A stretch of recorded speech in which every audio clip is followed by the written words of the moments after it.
Okay, so over here at the router table, I've taken my 1/2 inch dovetail bit, set it in the table, set the height. Well, I set the depth first by establishing a zero clearance fence, right?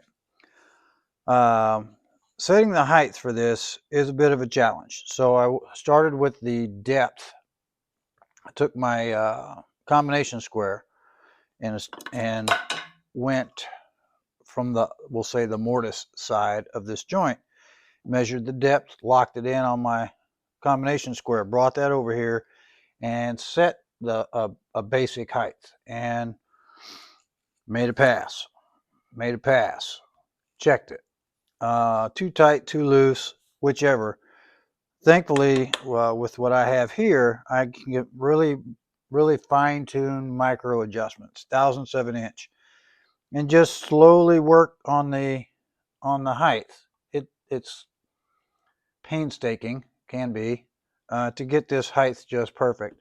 But I finally got there. So now I'm ready to cut the, we'll say, the tenon side for each of my drawer slides or drawer dividers. All right, so set it up here like this, make a pass through, flip it over, make a pass through. We should be done.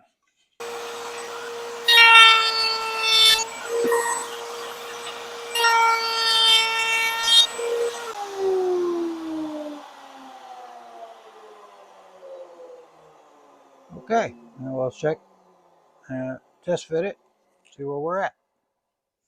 Now with the, we'll say, the tenon end of our sliding dovetail cut, I've cut all of them, all of my dividers on one end. Now I've got this face down right now. I've squared the case. It's perfectly square. I've taken the cut end of my drawer divider and just lined it up with, so the joint overlaps here. Now I simply come down here to this end and scribe my line up to the inside or to the edge of the dovetail on this side. All right, so I've got the first one fully fit, fully seated, goes in by hand. It's perfect. Real nice finish on both ends. So now I'm ready to set up and cut all of the rest of these. These are, I got one over there. These two, plus the ones for the front, they're all going to be the same.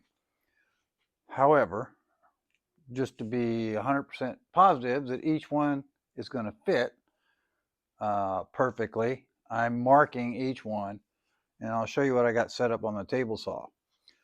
So to mark these, what I've done on that end is set just the shoulder on the edge. It's butted up to the edge of that side of the panel. You can't quite see. So the shoulder's resting up there in line with the dovetail. Down on this end, I simply line it up in the same place. I take a square, set it on top of here, and then the blade of the square runs to the bottom of the dovetail groove, and I simply transfer the bottom of the groove up the line on all my pieces.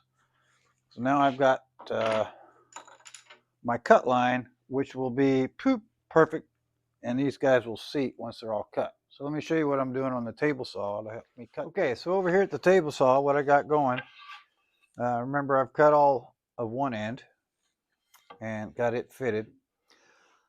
I'm using my fence as a stop block in conjunction with my sled. However, as you can see, there's a clamp, there's a block. It's just a piece of, it's just a cutoff piece of plywood. I've got clamped to it, and it's only this long. That's the stop to set this up for length. I can eyeball down. The line is dead on the blade. So as I push this forward, it's coming off of the block so that I'm not trapping it between the blade and the fence with this end. All right, so now I'm just sled cutting as I normally would. But having that block back here ensures that I get the exact same cut every time. Right on? So let me get these going.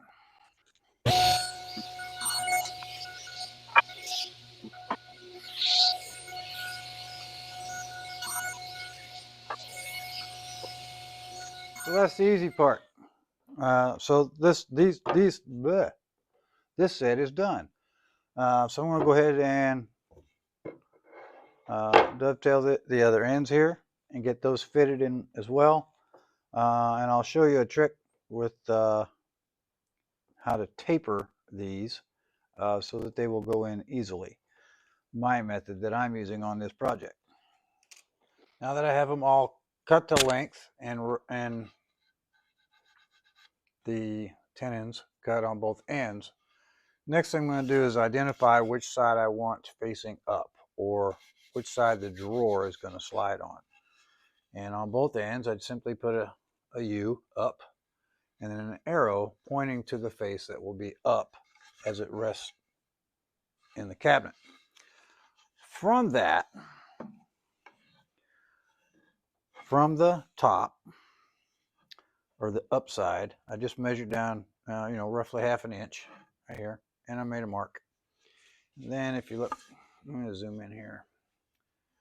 I've made this diagonal line. So I guessed, somewhere between a 32nd and a 16th on the bottom edge. I put a tick mark and drew a line. I'm going to take my shoulder plane. I'm going to plane off this one side. This is the top. What that's going to, it's going to make this easier. Creates a tapered dovetail, tapered sliding dovetail. That's what this is doing, and that's what I'm doing. This is the method that I've chosen to do. If I'd have been forward thinking in the process, I could have done the taper on the dado side, on the female side. Could have done it with the router, but I didn't.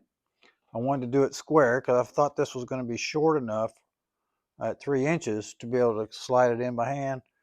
That's not the case. It's really tight. So I'm going to taper the back portion of this tailboard and it'll go in. All right, I'll show you. So let me set this up for the shoulder plane and I'll show you what I'm doing. All right, so now I have this set up in my vise. I'm going downhill this direction using my shoulder plane, ensuring that my blade is flush on the outside.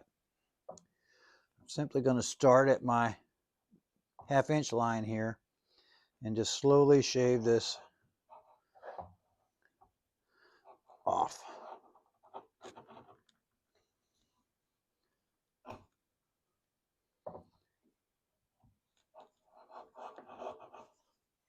Give me a little more blade here. There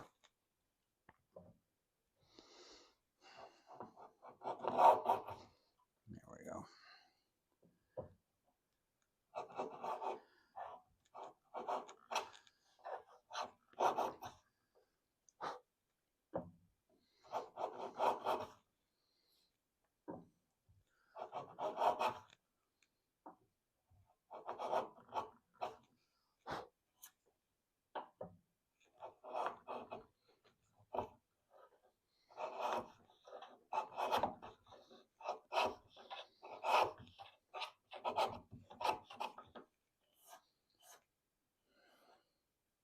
A little bit more right here.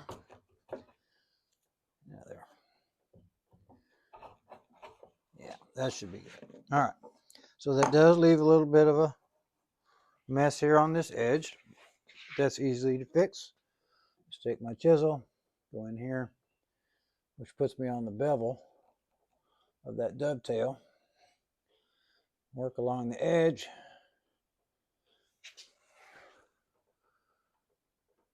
And come down and cut it out.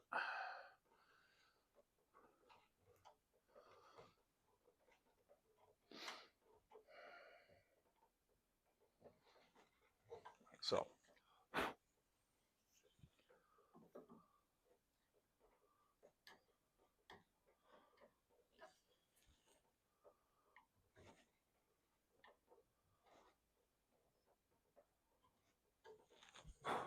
Get that shoulder nice and clean. That looks good. Flip it over and do the other end, same way.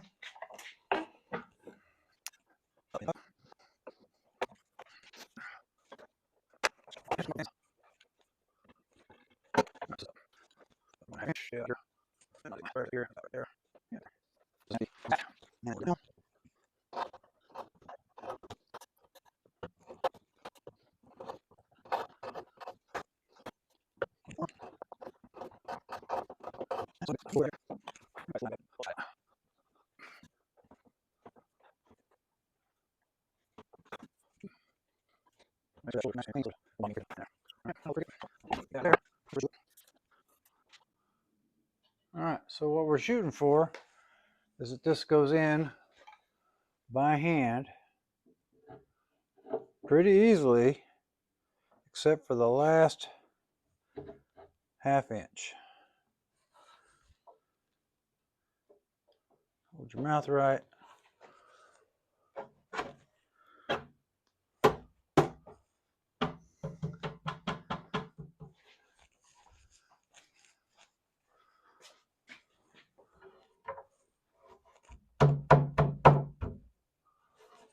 Like that.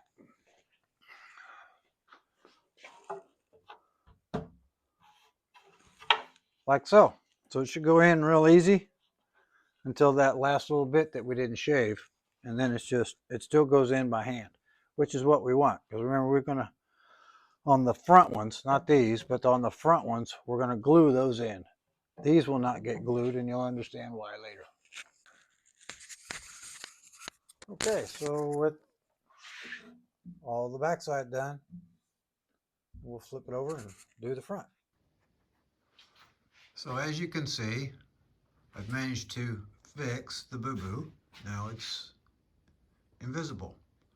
And I did that by veneering that front edge all the way around. I still have to plane it, but whatever. So, and now I have both the back rails and the front rails dividers properly fit in each of the joints, with the exception of the one, because if you remember, I sacrificed that one to make the veneer for that front edge. So I'll have to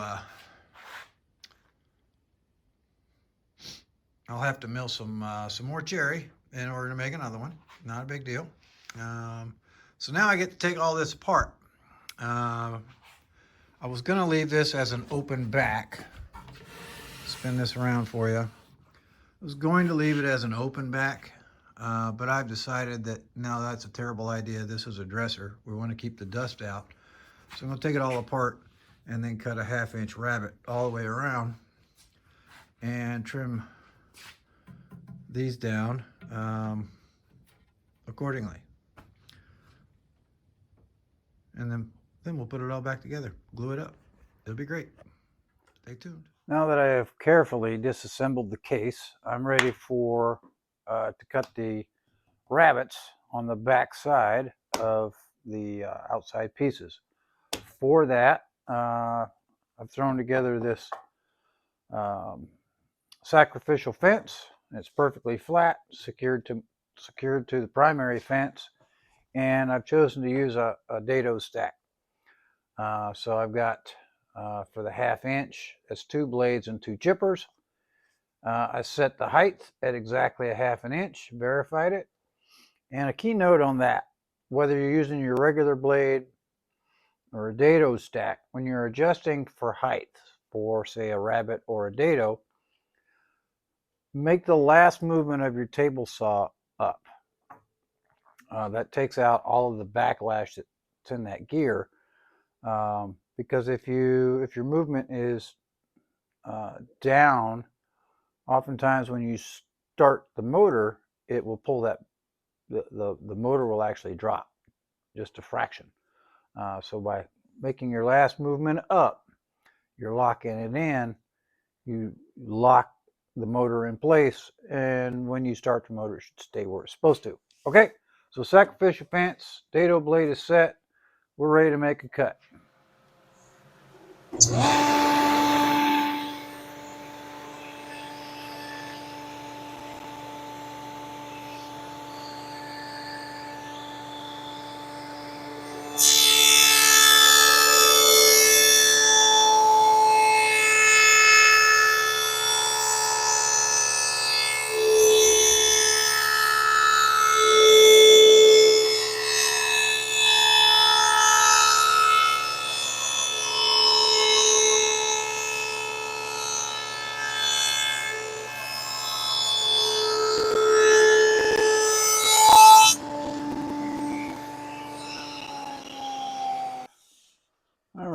So there you go. There's a rabbet. Now there's a little bit of a lip here where the chippers were. We'll go in with, since this is a rabbet, I'll use my shoulder plane and just clean off that little bit of lip. Do the same thing on the other 3 panels and we'll be good to go. They get what it means to have the support of reliable, hard-working partners. So they keep 41,000 items ready to ship. Whether your company is still in a basement office or expanding cross-country, Uline will be there on your road to success.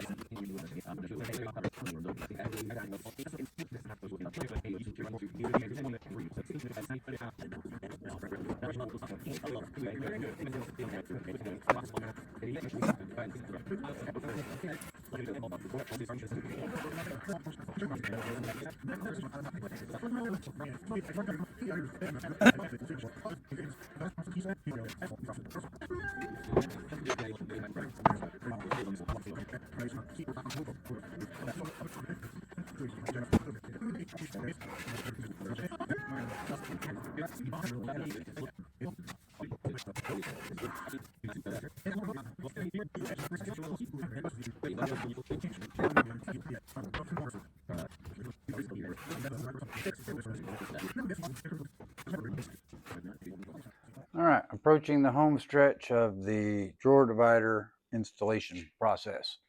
As you can see here, so the very top drawer is separated, so it will be 2 drawers, as all the rest will be full length drawers. So using the same process I did for cutting the sliding dovetail for each of the horizontal drawer dividers, I use the exact same technique to create the drawer divider between the 2 double drawers.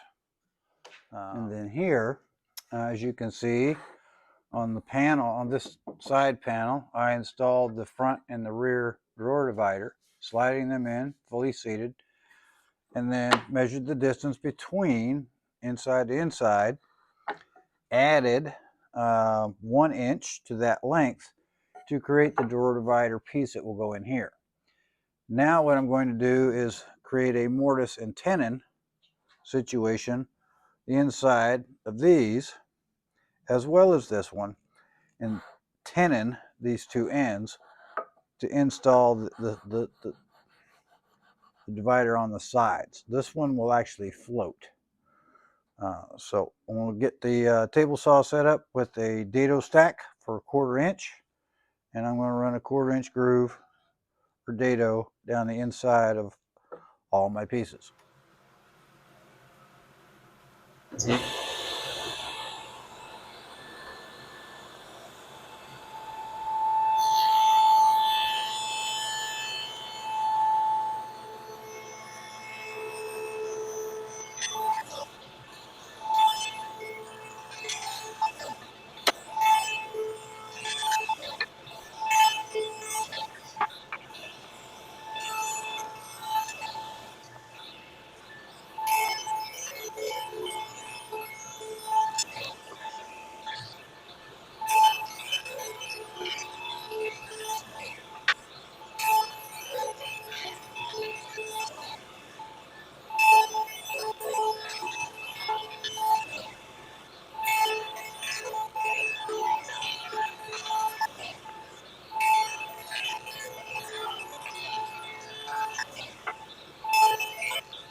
So now I've got all of the mortises done. I used my test piece here. Broke out the sled using the mortise I created here, which is right down the center. It's a 1/4 inch wide and a 1/2 inch deep. I simply brought it over using the same dado stack on the sled and adjusted the height so that it paired up perfectly with the inside edge of my existing piece. That way they'll match up perfectly. All right. I measured a 1/2 inch because that's the length of the tenon that I want, And I made a mark here, lined that up with the blade, thusly, and set my stop block. All right, so I just clamped the stop block on here. So now I can run these 4 pieces through. They should come out perfect. This is my test piece. So I'm going to go ahead and run it. And if it's good, we'll keep trucking.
Now, with all the mortises and the tenons cut, I'm simply going to take my shoulder plane and just clean that up a little bit because I used the dado, and take any of these chips out. And then ensure that they fit easily. Now, get this one I already did.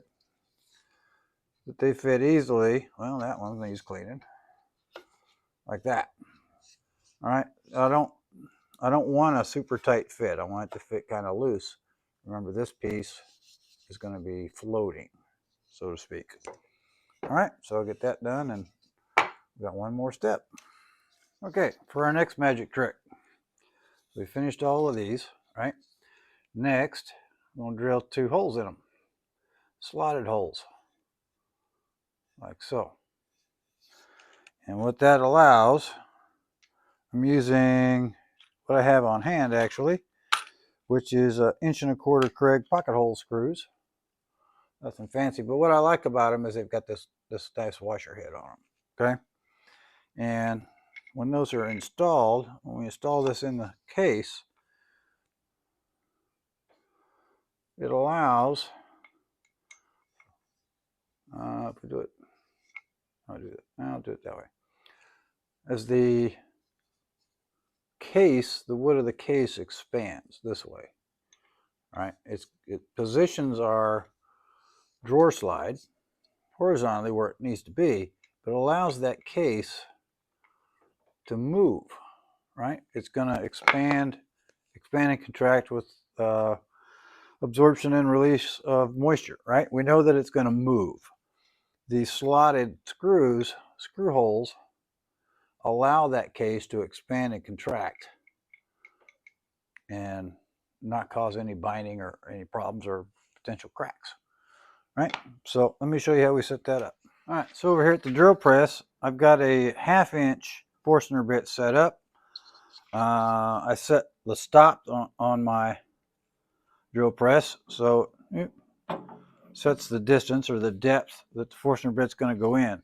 Another method, and I did go ahead and do it, was I took a Sharpie and marked it for the penetration. So when the Sharpie hits here, I've reached the bottom. I'm just using my machinist vise very gingerly to hold everything in place, and it's clamped to the table.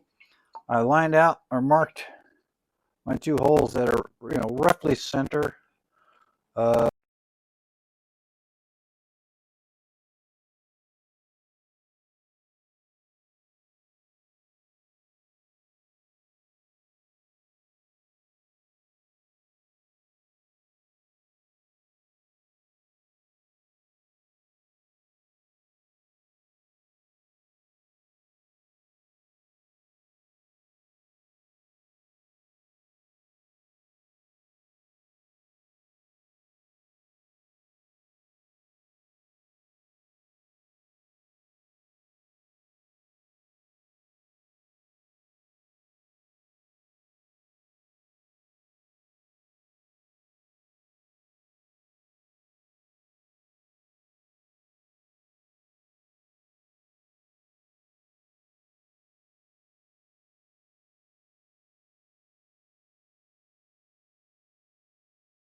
So now with all the drawer slide pieces done, the holes drilled, ready for assembly in the case, what I've done here is simply lay it out on my workbench, assembled, verified that it goes together nice and square, all four corners.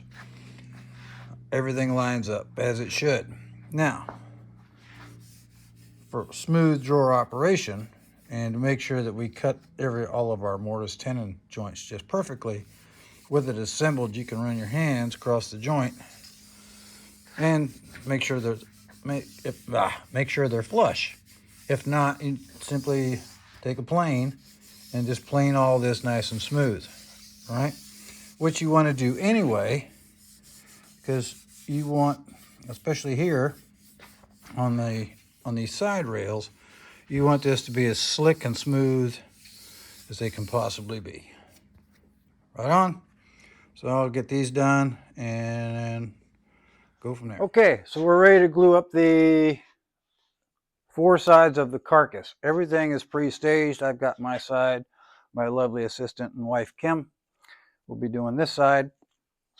So we're going to glue simultaneously and then apply the bottom, flip it over, repeat the process, apply the top, move it over to our assembly table, and square it up and get it clamped. That's the drill.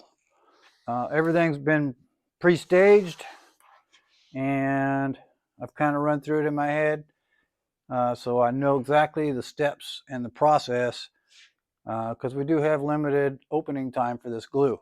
So we want to be, efficient and get this accomplished as quickly as possible. All right, you ready? Let's go.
Okay, so now I've let this glue dry for about an hour. Went and got a snack and removed all the clamps. And then in those two corners, I've made these little corner clamps that are going to keep my box locked in place square until I'm done monkeying with it. I don't want any shifting or tweaking of squareness as I continue to work. And now, like I said, now that this part is done, the next step when we come back will be to glue in all of the drawer dividers and all of its subsequent pieces. So we'll see you next time.